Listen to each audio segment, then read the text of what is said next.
प्रसन्नाङ्गरागं प्रभाकाञ्चनाङ्गं जगद्भीतिशौर्यं तुषाराद्रिधैर्यम्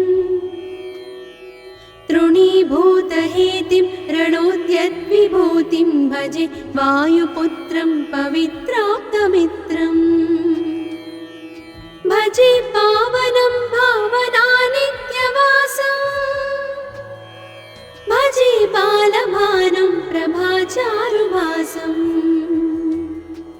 भजे चन्द्रिका कुन्दमन्दारहासम् भजे सन्ततं रामभूपालदासम् भजे लक्ष्मणप्राणरक्षातिदक्षं भजे तोषितानेकगीर्वाणपक्षम् भजे घोरसङ्ग्रामसीमाहताक्षं भजे रामनामातिसम्प्राप्तरक्षम् कृताभीलनादं क्षितिक्षिप्तपादम् घनक्रान्तभृङ्गं कटिस्थोरुजङ्घम् वियद्व्याप्तकेशं भुजाश्लेषितास्मम्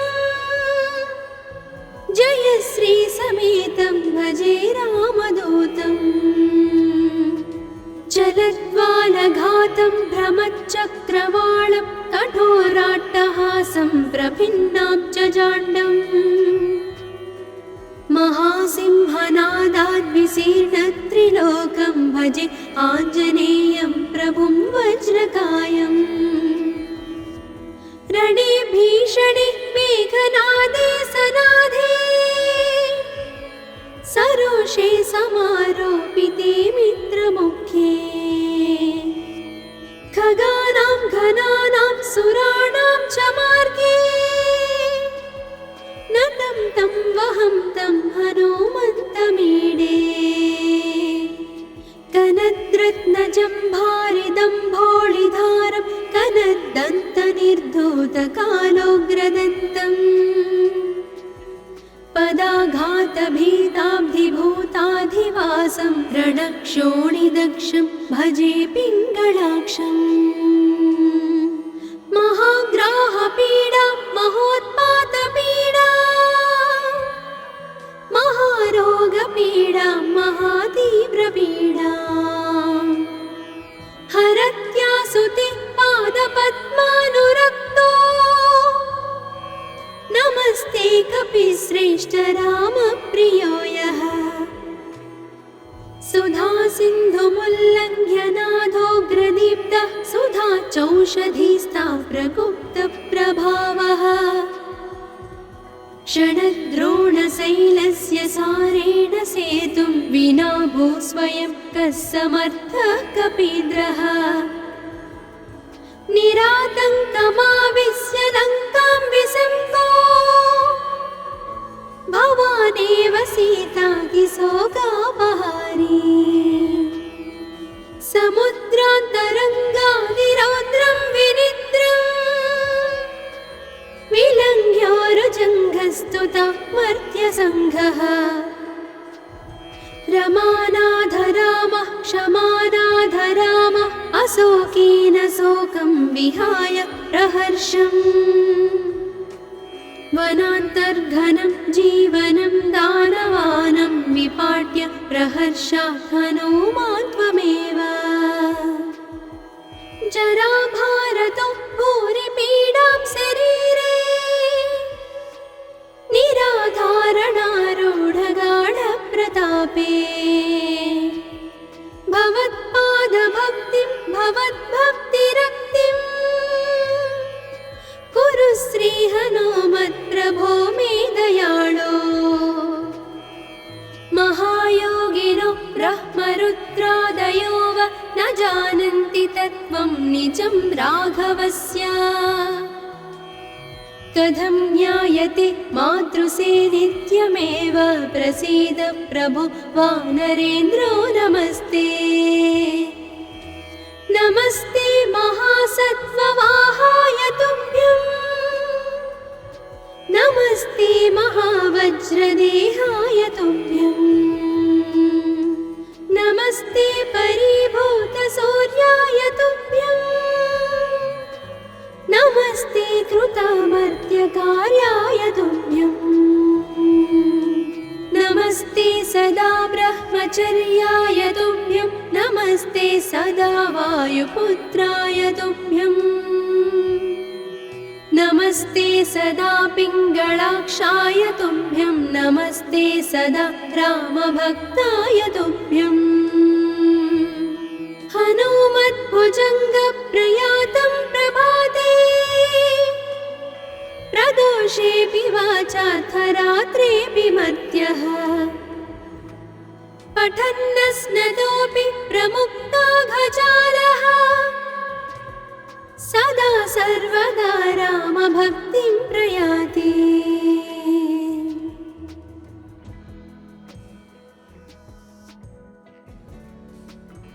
प्रसन्नाङ्गरागं प्रभाकाञ्चनाङ्गं जगद्भीतिशौर्यं तुषाराद्रिधैर्यम्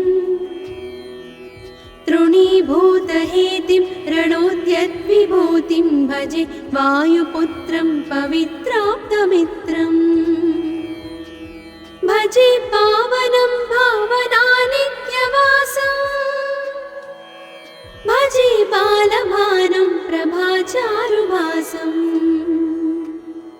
भजे चन्द्रिकाकुन्दमन्दारहासम्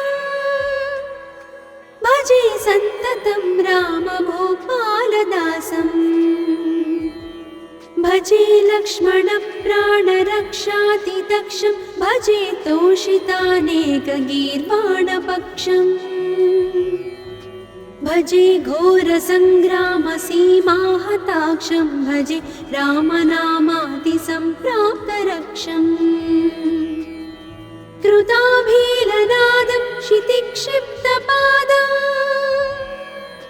घनक्रान्तभृङ्गं कटिस्थोरुजङ्घम् वियद्व्याप्तकेशं भुजाश्लेषितास्मम् जय श्रीसमेतं भजे रामदूतम् चलद्वालघातं भ्रमच्चक्रवालं कठोराट्टहासं प्रभिन्नाब्जजाण्डम् महासिंहनादाद्विशीर्णत्रिलोकं भजे आञ्जनेयं प्रभुं वज्रकायम् रणे भीषणे मेघनादे सनादे सरोषे समारोपिते मित्रमुख्ये खगानां घनानां सुराणां च मार्गे नतं तं वहं तं हनुमन्तमीडे कनद्रत्नजम्भारिदम्भोळिधारं कनद्दन्तनिर्धूतकालोग्रदन्तम् पदाघातभीताब्धिभूताधिवासं रणक्षोणिदक्षं भजे पिङ्गळाक्षम् महाग्राहपीडा महोत्पातपीडा महारोगपीडा महातीव्रपीडा हरत्यासुते पादपद्मानुरक्तो नमस्ते कपिश्रेष्ठ रामप्रियो यः सुधा सिन्धुमुल्लङ्घ्य नाथोग्रदीप्तः सुधा चौषधीस्ता प्रगुप्तप्रभावः षडद्रोणशैलस्य सारेण सेतुं विना भूस्वयं कः समर्थः कपीन्द्रः निरातङ्कमाविश्य लङ्कां विसङ्गो भवानेव सीतातिशोकापहारी समुद्रान्तरङ्गादिरौद्रं विनिद्रम् विलङ्घ्योरुजङ्घस्तुता मर्त्यसङ्घः रमानाधरामः क्षमानाधरामः अशोकेन शोकं विहाय प्रहर्षम् वनान्तर्घनं जीवनं दानवानं विपाट्य प्रहर्षात् हनुमान् त्वमेव जराभारतो भूरिपीडां शरीरे निरा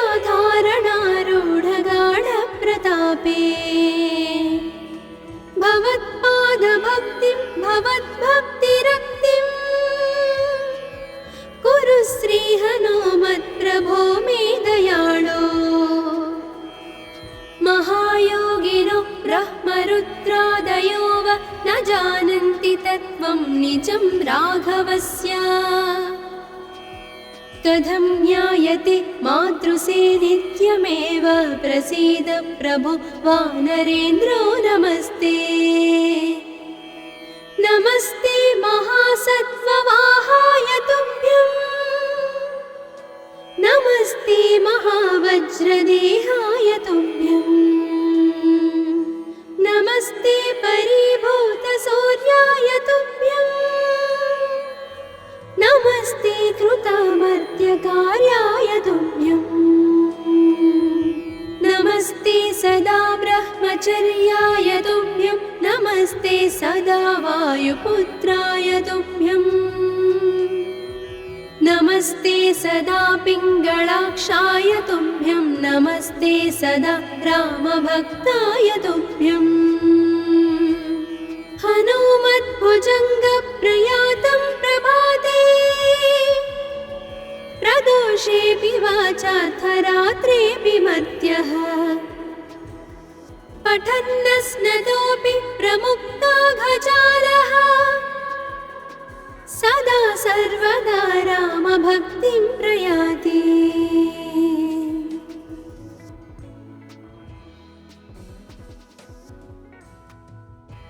प्रसन्नाङ्गरागं प्रभाकाञ्चनाङ्गं जगद्भीतिशौर्यं तुषाराद्रिधैर्यम् तृणीभूतहेतिं रणोद्यद्विभूतिं भजे वायुपुत्रं पवित्राप्तमित्रम् भजे पावनं भावनानित्यवासम्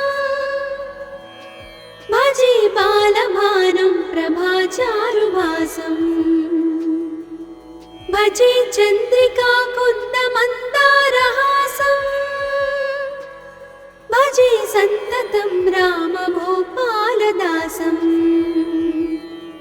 भजे लक्ष्मणप्राणरक्षातिदक्षं भजे तोषितानेकगीर्वाणपक्षम् भजे घोरसङ्ग्रामसीमाहताक्षं भजे रामनामातिसम्प्राप्तरक्षम् कृताभीलनादं क्षितिक्षिप्तपादं घनक्रान्तभृङ्गं कटिस्थोरुजङ्घम् वियद्व्याप्तकेशं भुजाश्लेषितास्मं जयश्रीसमेतं भजे रामदूतम् चलद्वालघातं भ्रमच्चक्रवालं कठोराट्टहासं प्रभिन्नाब्जजाण्डम् महासिंहनादाद्विशीर्णत्रिलोकं भजे आञ्जनेयं प्रभुं वज्रकायम् रणे भीषणे मेघनादे सनादे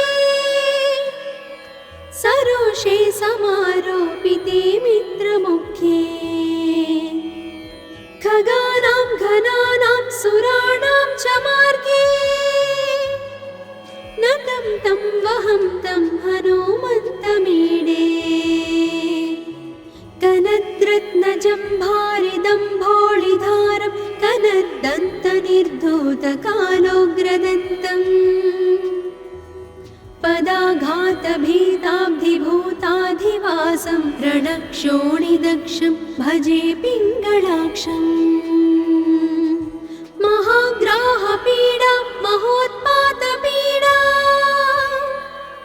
महारोगपीडा महातीव्रपीडा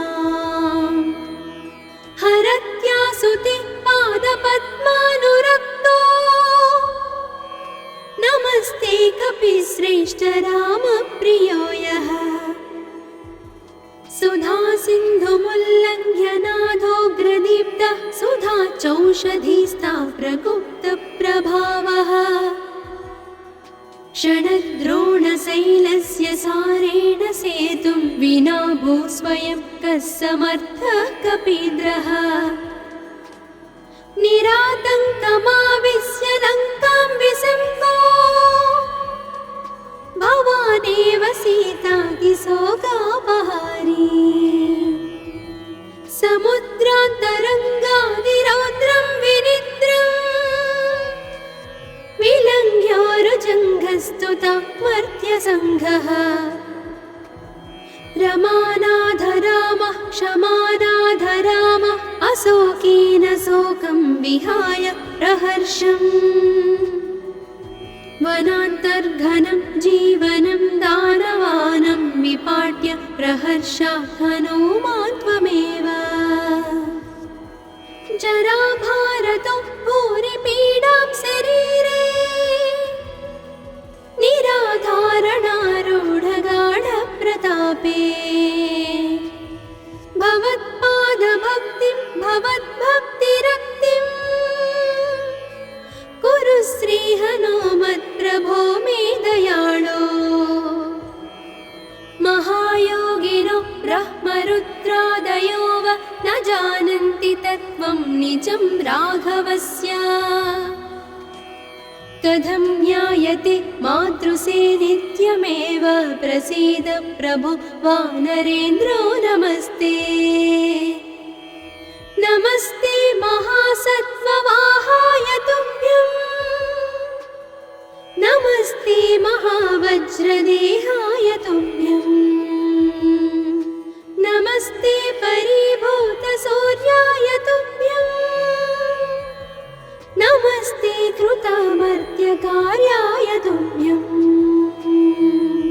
नमस्ते सदा ब्रह्मचर्याय तुभ्यं नमस्ते सदा वायुपुत्राय तुभ्यं नमस्ते सदा पिङ्गळाक्षाय तुभ्यं नमस्ते सदा रामभक्ताय तुभ्यं हनुमद्भुजङ्गप्रयातं प्रभाते प्रदोषेऽपि वाचाथ रात्रेऽपि मर्त्यः पठन्नस्नतोऽपि प्रमुक्ताघजालः सदा सर्वदा रामभक्तिं प्रयाति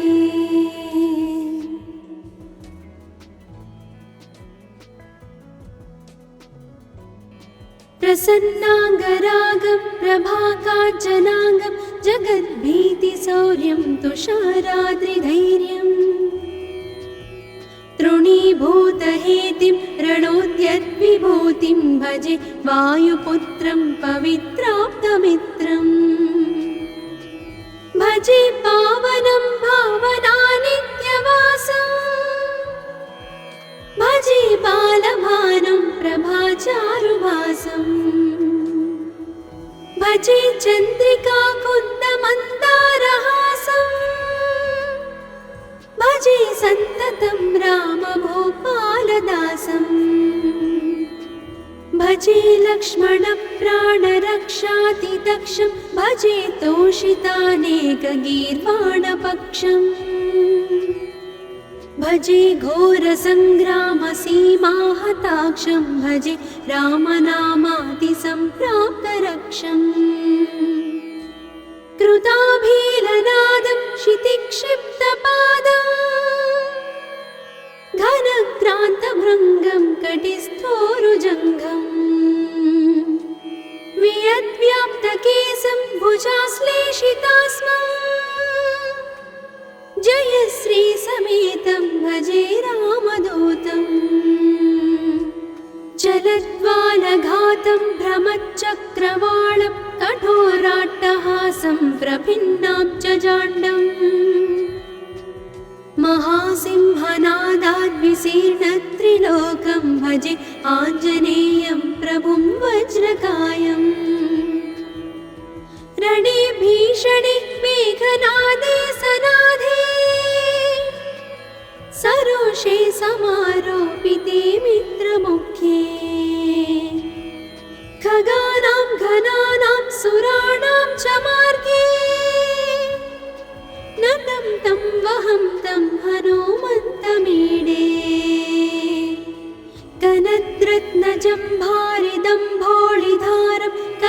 दन्तनिर्धूतकालोग्रदन्तम् पदाघातभीताब्धिभूताधिवासं रणक्षोणिदक्षं भजे पिङ्गळाक्षम् महाग्राहपीडा महोत्पातपीडा महारोगपीडा महातीव्रपीडा हरत्यासुते पादपद्मानुरक्तो नमस्ते कपिश्रेष्ठ रामप्रियो यः सुधा सिन्धुमुल्लङ्घ्य नाथोग्रदीप्तः सुधा चौषधीस्ता प्रगुप्तप्रभावः षडद्रोणशैलस्य सारेण सेतुं विना भूस्वयं कः समर्थः कपीन्द्रः निरातङ्कमाविश्य लङ्कां विसङ्को भवानेव सीतातिशोकापहारी समुद्रान्तरङ्गादिरौद्रं विनिद्रम् विलङ्घ्योरुजङ्घस्तुता मर्त्यसङ्घः रमानाथ रामः क्षमानाथ रामः अशोकेन शोकं विहाय प्रहर्षम् वनान्तर्घनं जीवनं दानवानं विपाट्य प्रहर्षात् हनूमान् त्वमेव जराभारतो भूरिपीडां शरीरे निराधारणारूढगाढप्रतापे भवत्पादभक्तिं भवद्भक्तिरक्तिं कुरु श्रीहनुमत्प्रभो मे दयाळो महायोगिनो ब्रह्मरुद्रादयो वा न जानन्ति तत्त्वं निजं राघवस्य कथं ज्ञायते मातृसे नित्यमेव प्रसीद प्रभो वानरेन्द्रो नमस्ते नमस्ते महासत्त्ववाहाय तुभ्यं नमस्ते महावज्रदेहाय तुभ्यं नमस्ते परिभूतसूर्याय तुभ्यं नमस्ते कृतामर्त्यकार्याय तुभ्यं नमस्ते सदा ब्रह्मचर्याय तुभ्यं नमस्ते सदा वायुपुत्राय तुभ्यं नमस्ते सदा पिङ्गळाक्षाय तुभ्यं नमस्ते सदा रामभक्ताय तुभ्यं हनुमद्भुजङ्गप्रयातं प्रभाते प्रदोषेऽपि वाचार्थरात्रेऽपि मर्त्यः पठन्नस्नतोऽपि प्रमुक्ताघजालः सदा सर्वदा रामभक्तिं प्रयाति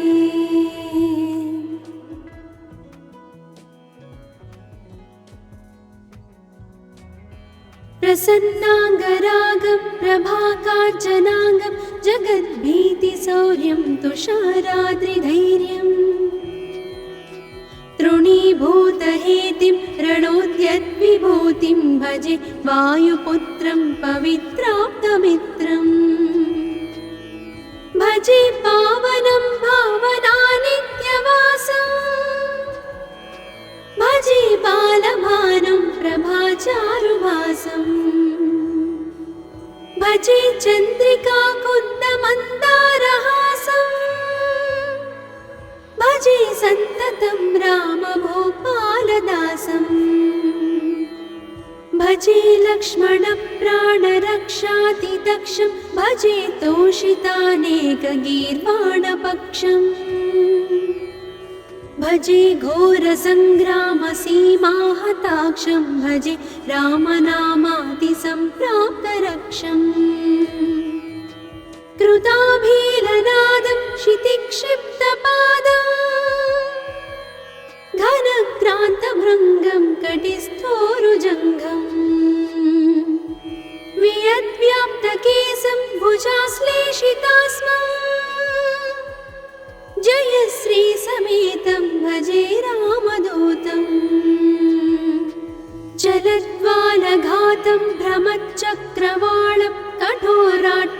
श्रीनिवासं प्रभिन्नाब्जजाण्डम् महासिंहनादाद्विशीर्णत्रिलोकं भजे आञ्जनेयं प्रभुं वज्रकायम् रणे भीषणे मेघनादे सनादे सरोषे समारोपिते मित्रमुख्ये खगानां घनानां सुराणां च मार्गे नतं तं वहं तं हनुमन्तमीडे कनद्रत्नजम्भारिदम्भोळिधारं कनद्दन्तनिर्धूतकालोग्रदन्तम् पदाघातभीताब्धिभूताधिवासं रणक्षोणिदक्षं भजे पिङ्गळाक्षम् महाग्राहपीडा महोत्पातपीडा महारोगपीडा महातीव्रपीडा हरत्यासुते पादपद्मानुरक्तो नमस्ते कपिश्रेष्ठ रामप्रियो यः सुधा सिन्धुमुल्लङ्घ्य नाथोग्रदीप्तः सुधा चौषधीस्ता प्रगुप्तप्रभावः षडद्रोणशैलस्य सारेण सेतुं विना भूस्वयं कः समर्थः कपीन्द्रः निरातङ्कमाविश्य लङ्कां विसङ्को भवानेव सीतातिशोकापहारी समुद्रान्तरङ्गादिरौद्रं विनिद्रम् विलङ्घ्योरुजङ्घस्तुता मर्त्यसङ्घः रमानाथ रामः क्षमानाथ रामः अशोकेन शोकं विहाय प्रहर्षम् वनान्तर्घनं जीवनं दानवानं विपाट्य प्रहर्षात् हनूमान् त्वमेव जराभारतो भूरिपीडां शरीरे निराधारणारूढगाढप्रतापे भवत्पादभक्तिं भवद्भक्तिरक्तिं कुरु श्रीहनुमत्प्रभो मे दयाळो महायोगिनो ब्रह्मरुद्रादयो वा न जानन्ति तत्त्वं निजं राघवस्य कथं ज्ञायते मातृसे नित्यमेव प्रसीद प्रभो वानरेन्द्रो नमस्ते नमस्ते महासत्त्ववाहाय तुभ्यं नमस्ते महावज्रदेहाय तुभ्यं नमस्ते परिभूतसूर्याय तुभ्यं नमस्ते कृतामर्त्यकार्याय तुभ्यं नमस्ते सदा ब्रह्मचर्याय तुभ्यं नमस्ते सदा वायुपुत्राय तुभ्यं नमस्ते सदा पिङ्गळाक्षाय तुभ्यं नमस्ते सदा रामभक्ताय तुभ्यं हनुमद्भुजङ्गप्रयातं प्रभाते प्रदोषेऽपि वाचार्थरात्रेऽपि मर्त्यः पठन्नस्नतोऽपि प्रमुक्ताघजालः सदा सर्वदा रामभक्तिं प्रयाति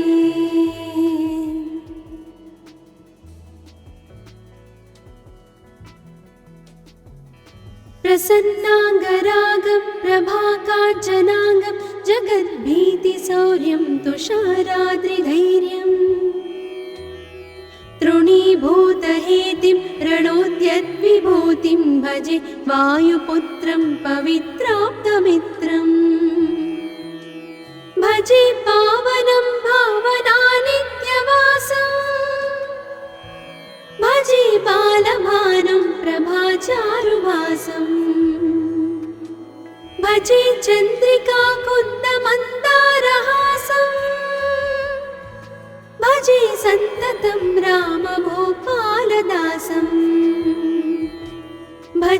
लक्ष्मणप्राणरक्षातिदक्षं भजे तोषितानेकगीर्वाणपक्षम् भजे घोरसङ्ग्रामसीमाहताक्षं भजे रामनामातिसम्प्राप्तरक्षम् कृताभीलनादं क्षितिक्षिप्तपादम् घनक्रान्तभृङ्गं कटिस्थोरुजङ्घम् वियद्व्याप्तकेशं भुजाश्लेषितास्मम् जयश्रीसमेतं भजे रामदूतम् चलद्वालघातं भ्रमच्चक्रवालं कठोराट्टहासं प्रभिन्नाब्जजाण्डम् महासिंहनादाद्विशीर्णत्रिलोकं भजे आञ्जनेयं प्रभुं वज्रकायम् रणे भीषणे मेघनादे सनादे सरोषे समारोपिते मित्रमुख्ये खगानां घनानां सुराणां च मार्गे नतं तं वहं तं हनुमन्तमीडे कनद्रत्नजम्भारिदम्भोळिधारं कनद्दन्तनिर्धूतकालोग्रदन्तम् पदाघातभीताब्धिभूताधिवासं रणक्षोणिदक्षं भजे पिङ्गळाक्षम् महाग्राहपीडा महोत्पातपीडा महारोगपीडा महातीव्रपीडा हरत्यासुते पादपद्मानुरक्तो नमस्ते कपिश्रेष्ठ रामप्रियो यः सुधासिन्धुमुल्लङ्घ्य नाथोग्रदीप्तः सुधा चौषधीस्ता प्रगुप्तप्रभावः क्षणद्रोणशैलस्य सारेण सेतुं विना भूस्वयं कः समर्थः कपीन्द्रः निरातङ्कमाविश्य लङ्कां विसङ्गो भवानेव सीतातिशोकापहारी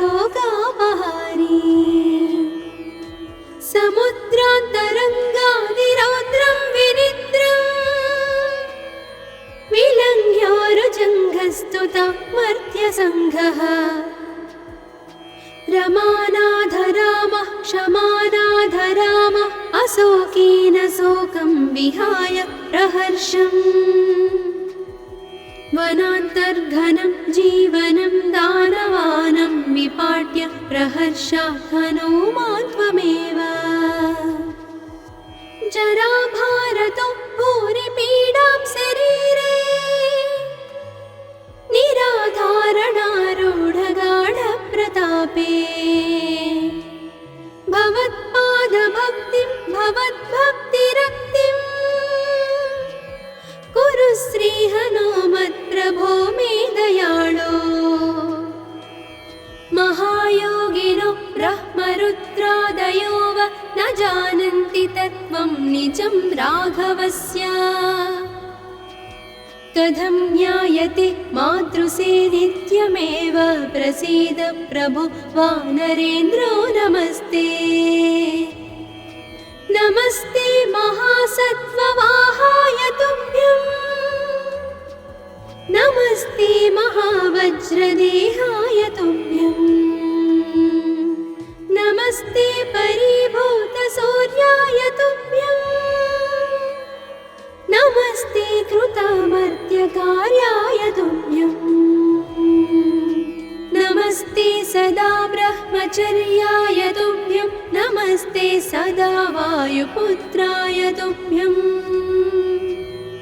नमस्ते सदा पिङ्गळाक्षाय तुभ्यं नमस्ते सदा रामभक्ताय तुभ्यं हनुमद्भुजङ्गप्रयातं प्रभाते प्रदोषेऽपि वाचार्थरात्रेऽपि मर्त्यः पठन्नस्नतोऽपि प्रमुक्ताघजालः सदा सर्वदा रामभक्तिं प्रयाति।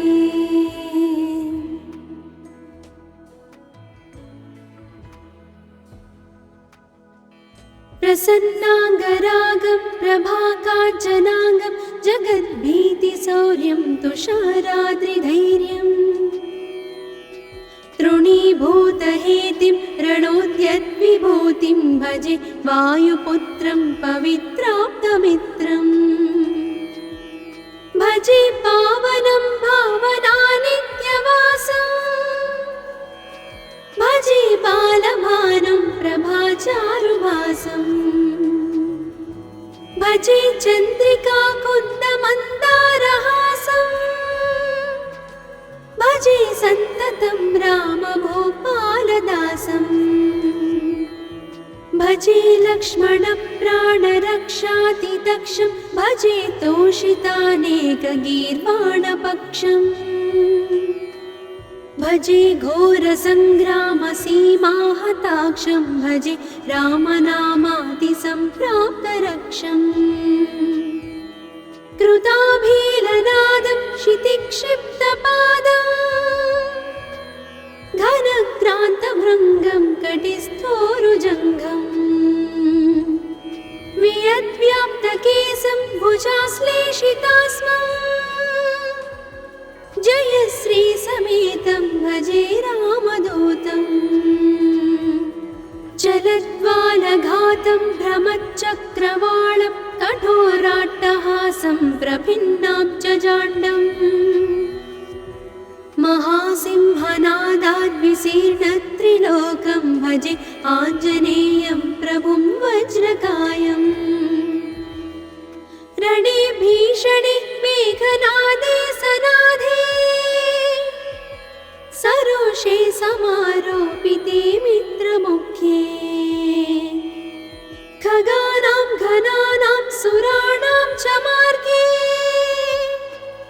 नतं तं वहं तं हनुमन्तमीडे कनद्रत्नजम्भारिदम्भोळिधारं कनद्दन्तनिर्धूतकालोग्रदन्तम् पदाघातभीताब्धिभूताधिवासं रणक्षोणिदक्षं भजे पिङ्गळाक्षम् महाग्राहपीडा महोत्पातपीडा महारोगपीडा महातीव्रपीडा हरत्यासुते पादपद्मानुरक्तो नमस्ते कपिश्रेष्ठ रामप्रियो यः सुधासिन्धुमुल्लङ्घ्य नाथोग्रदीप्तः सुधाचौषधीस्ता प्रगुप्तप्रभावः षडद्रोणशैलस्य सारेण सेतुं विना भूस्वयं कः समर्थः कपीन्द्रः निरातङ्कमाविश्य लङ्कां विसङ्गो भवानेव सीतातिशोकापहारी समुद्रान्तरङ्गादिरौद्रं विनिद्रम् विलङ्घ्योरुजङ्घस्तुता मर्त्यसङ्घः रमानाथ रामः क्षमानाथ रामः अशोकेन शोकं विहाय प्रहर्षम् वनान्तर्घनं जीवनं दानवानं विपाट्य प्रहर्षात् हनुमान् त्वमेव जराभारतो भूरिपीडां शरीरे निराधारणारूढगाढप्रतापे भवत्पादभक्तिं भवद्भक्तिरक्तिं कुरु श्रीहनुमत्प्रभो मे दयाळो महायोगिनो ब्रह्मरुद्रादयो वा न जानन्ति तत्त्वं निजं राघवस्य कथं ज्ञायते मातृसे नित्यमेव प्रसीद प्रभो वानरेन्द्रो नमस्ते नमस्ते महासत्त्ववाहाय तुभ्यम् नमस्ते महावज्रदेहाय तुभ्यम् नमस्ते परिभूतसूर्याय तुभ्यम् नमस्ते कृतामर्त्यकार्याय तुभ्यम् नमस्ते सदा ब्रह्मचर्याय तुभ्यं नमस्ते सदा वायुपुत्राय तुभ्यम् नमस्ते सदा पिङ्गळाक्षाय तुभ्यं नमस्ते सदा रामभक्ताय तुभ्यम् हनुमद्भुजङ्गप्रयातं प्रभाते प्रदोषेऽपि वाचार्थरात्रेऽपि मर्त्यः पठन्नस्नतोऽपि प्रमुक्ताघजालः सदा सर्वदा रामभक्तिं